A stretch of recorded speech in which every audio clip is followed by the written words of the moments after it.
White House aides drafted a fulsome statement for President Donald Trump on the death of Senator John McCain, but it was never sent out, a person familiar with the matter confirmed to CNN.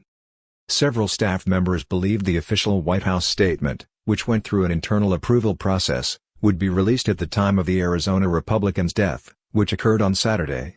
But as the president spent Sunday at his Virginia golf course, the statement never went out, the source said. White House aides did not make plans for a televised statement on McCain's passing, which would have been routine under similar circumstances in other recent presidencies.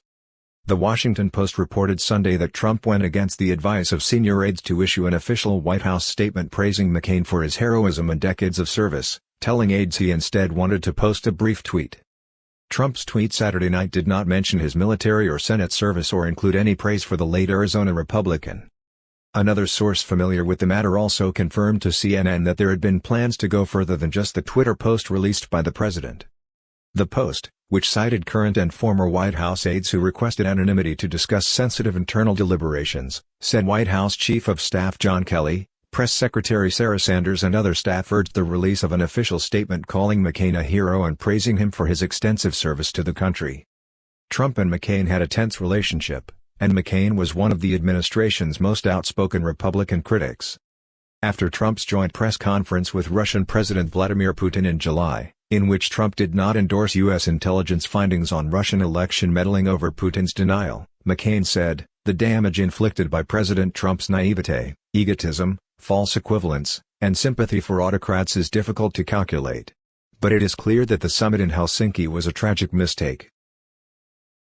As a presidential candidate, Trump, who did not serve in the military himself and avoided the draft through a series of deferments, attacked McCain's record of service and said the Vietnam veteran and former prisoner of war is not a war hero because he was captured. "I like people that weren't captured," Trump said. Trump later acknowledged that McCain was a hero, but refused to apologize in subsequent interviews.